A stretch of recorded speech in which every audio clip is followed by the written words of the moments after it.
Hey neighbor, we're talking about the truth about seed starting mixes today. Here it is, fall of the year, and I've been starting plants in my greenhouse, been planting a lot of stuff. I thought, what a better time to let's talk about seed starting mixes, because there's a lot of misinformation out there. And I'm gonna tell you what, we're comparing 6 here today, and I was completely blown away with one of them. I had full intentions of telling you guys not to use one of these 6 here. Once I opened it up and I looked at it, I was wrong. So we're gonna talk about that today. Seed starting mixes, for the most part, are designed just for what the name implies, starting seeds. We got 6 here that I'm gonna go over, some of the more expensive ones to some of the least expensive ones. Some of them are fortified, some of them are not. Let's get into it. All right, the first one we're gonna look at here is from Vermont Compost Company, and this is what I classify as one of the fortified seed starting mix. This is probably on the high end of the scale of the quality of seed starting mixes here. This particular one right here, I think is probably more fortified or more nutrient dense than any of the rest of them out here. But being nutrient dense is not extremely important for seed starting mix, because our seeds have enough energy in them to sprout and come up, and they need no nutrient from the soil from that. They only need nutrient from the soil once they get into those true leaves, probably about 3 to 4 weeks into the growing stage.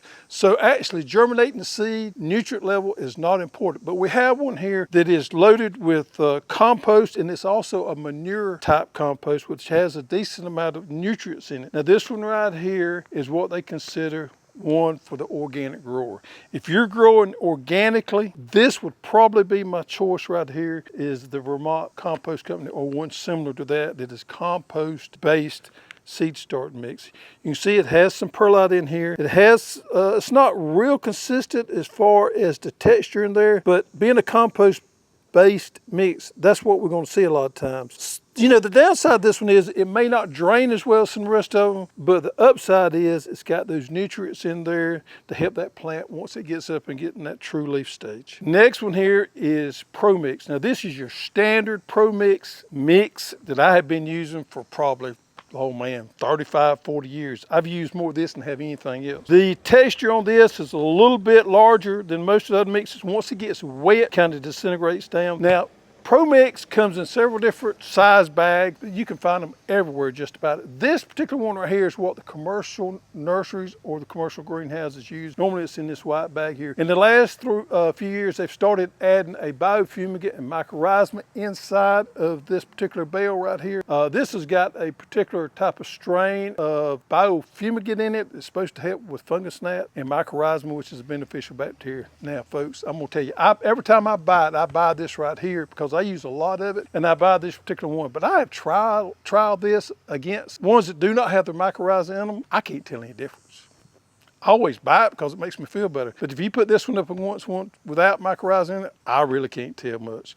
But if you're a large hobby grower and you grow a lot of things such as I do a lot of trialing of plants throughout the year. I buy mine in these big bales like this right here. And I buy mine from a horticultural supply company that sells wholesale. But our local Ace Hardware has these bales right here. They have it in ProMix and SunGrow mix. SunGrow. Both of them are real similar. So if you're doing a lot of growing, you want to buy in these bales, because that's the cheapest way to buy a good seed starting mix. I go through 3 or 4 of these a year at least.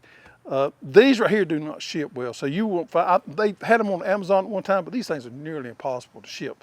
So find a good supplier close by that you can buy these big bales from if you grow a lot of plants. Next one right here is our black gold seed starting mix. Now this is the one we sell right here. It is probably the most consistent as far as a seed starting mix, and the cleanest one that I've seen here. It's smaller in texture than the ProMix is, so it's going to pack a little bit more. It's going to hold moisture maybe just a little bit more. That can be a good thing and a bad thing, but it is a good, what we call sterile seed starting mix. Has no nutrients in it whatsoever. It's a good alternative, works great. I use it all the time. It is your standard, and I would say one of the better standard seed starting mixes. Next one we have here is another one of those fortified seed starting mixes. This particular one is from a smaller company called Purple Cow Organics. It is a compost-based pot soil, real similar to the Vermont Compost Company.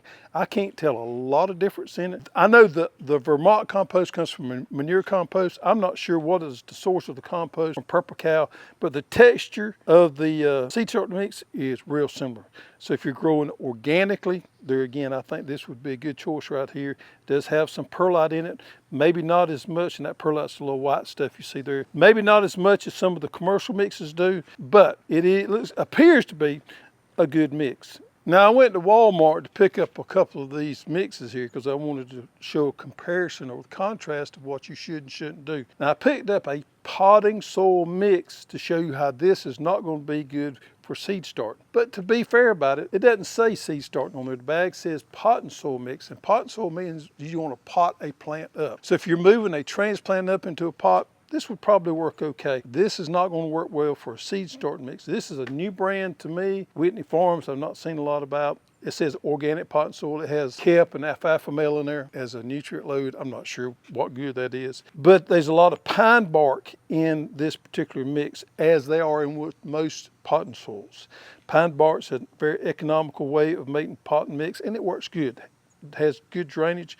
The problem with bark in a mix for the most part is you don't get good seed to soil contact with these bigger chunkier mixes. Therefore it doesn't make a good seed starting mix. So I would stay away from any kind of potting soil for the most part as a seed starting mix. And that's probably one of the biggest conclusions I wanted to draw today, was that potting soil is different from seed starting mix. However, I ran across this. Folks, if you've not seen this, this is the ProMix, and you see these right here a lot of times. I've seen this at Walmart. You see it at your big box store. They normally put them on sale this time of the year in the fall when they're trying to clean up their garden stuff. I had this on sale this morning for $6. This is 1 cubic foot of premium moisture potting mix. See the potting mix there? I was going to tell you that's not what you're supposed to use for seed starting mix. But after I opened this bag, now I had seen these bags before. I've seen people post about how cheap it was and everything, and I said, that's fine. But I didn't think it would work well for a seed starting mix. But after I opened this up, I was blown away. This right here is a peat and core with perlite mix, and it's pretty doggone consistent right there. I honestly think this would work pretty good as a seed starting mix, although it says potting mix, which goes against the grain, right? And plus, most of our seed starting mixes cost more than potting mixes because they have higher ingredients in there that cost more. So 1 cubic feet, I paid $6 for this on clearance sale. Hey, that's a heck of a steal. And look here, I think it's a wonderful product. Now, it is a good bit different than the commercial grade ProMix. You can tell there, but I think it would work fine. It's got a little bit finer texture to it. It's going to hold moisture better, not going to drain quite as much. But if you use a good seed starting tray that's got good holes on the bottom side, I think it would work. So I was blown away when I seen that right there. And folks, if you can catch this right here on clearance for $6, I say load up on them. I think it would work extremely well as a seed starting mix. It hurts me, pains me to tell you that, but it's the truth. I seen that there and I was like, wow. So with these ones that we went over to today, pretty much the conclusion you can draw through, if you can find this on sale, go ahead and buy plenty of it. If you're a large grower and you use a lot and you have to keep several of on hand like I do, I buy this stuff here by the pallet. Sun-Gro or ProMix in these bigger bales here would work fine for you. If you're an organic grower or if you're a little small and you don't have to grow a lot of plants, some of these fortified mixes such as the Vermont Compost right here, Purple Cow would work fine. And of course the Sun-Gro works just as good as the ProMix. I kind of lump them together in the same category. This is just a lot smaller bag there. So there you have it. Seed starting mix. Make sure you use a good mix. It makes all the difference in the world.